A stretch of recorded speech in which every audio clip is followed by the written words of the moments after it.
know what? The earnest expectation of the creature is not waiting for your explanation. They are not waiting for your storytelling. They are not waiting for you to explain God. They are waiting for you to manifest God.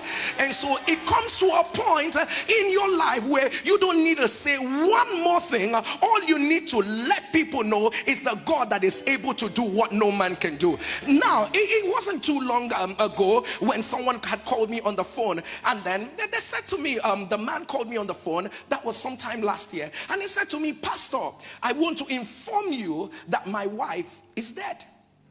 And he said, right now we're in the hospital. Our son is dead, rather. Say, our son is dead. So please, I need you to tell my wife. You're the only one that can relay the information to my wife and all that. Find the appropriate scriptures and then use it and talk to my wife so that my wife will understand. And because everybody is everywhere.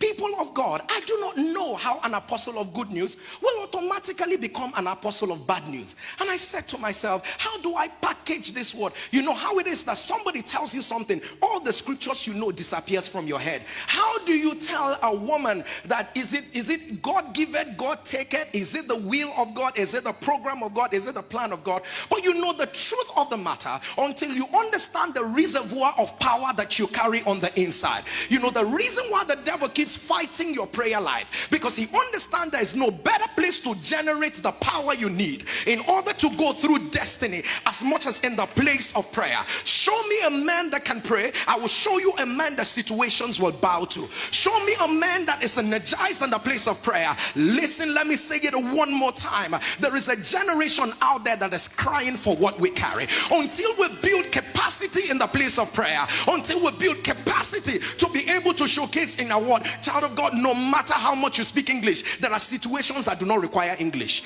No matter how much you try to strategize and package, there are situations that will reduce your package to nothing. But there is a man that knows how to pray. He might not know the English, but prayer does what his English cannot do. He might not know the strategy, but prayer generates what he cannot generate by himself. And I said to God, how would I have spent all night with you in the place of prayer? How would I have spoken? And you have spoken and said too many things about where is this whole thing coming from?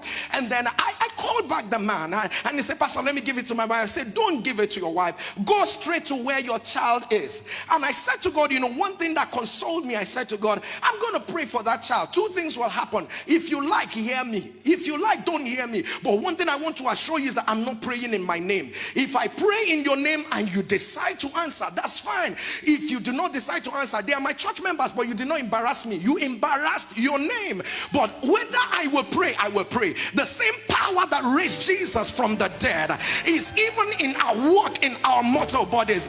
And then I said, put the phone on speaker, put it beside the child, and then we began to pray. I began to cry. I began to beg God. I said, God, let anything, as in, if this is the only thing you would do for me in this life, don't do another one. Just make sure you bring back this child. Child of God, the Bible says, and the women received their dead back to life again. And child of God, it comes to a point when you realize, I'm talking about the reign of the Spirit. The reign of the Spirit is not for drama. The reign of the Spirit is not for me to carry a title. The reign of the Spirit is not for me to just show up and wear good shoes and wear good clothes. Our generation is asking for more. Our generation is making a demand for more. Our generation is saying, all these people that carry their Bibles to church and come out, can't you people speak a word that things might change? All these people that carry their Bibles and show up in church on Sunday morning, you know, the Bible says, for you have come unto Mount Zion, to the city of the living God, innumerable company of angels. I said this in a conference, but let me say it one more time. People of God, you know, as we are seated here right now and everybody looking at me, our Mount Zion is this present house, because it's speaking about the church. But one thing I want to also assure you is there are two kinds of members in this church. There are members you can see and there are others you can't see. You know, oftentimes when we say turn to your neighbor, you think it's your neighbor that is your neighbor. The Bible says there are innumerable company of angels. So there are angels that are members of this church assigned to this present house.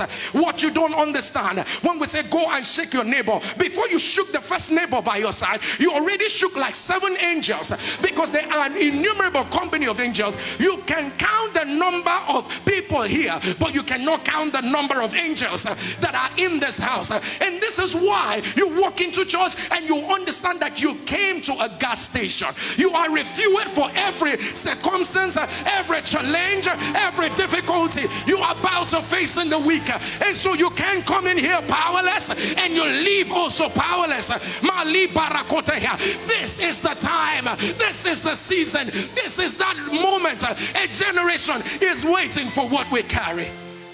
And people of God, by the time I began to pray for that child, and all of a sudden nobody spoke to me. All I heard was a massive shout. People were screaming. People were screaming. The father didn't talk to me. Mother didn't talk to me. At some point, I stopped the prayer. I said, what just happened? What just happened? I called back again. Nobody. Until they now called me like 5 minutes later. And then, you can imagine. He said, Pastor, he's alive. Pastor, he's alive. Pastor, he's alive. Pastor, he's alive. You know the reason why the unbelievers will go on social media and mock us on Resurrection Challenge is that we have not built the capacity to carry the reign of the Spirit that God is about to do. I just looked at them. I said the reason why everybody will be mocking a Resurrection Challenge, the dead are still coming back to life. Don't do that. Don't do that, because I still know a God who is so powerful to make things happen.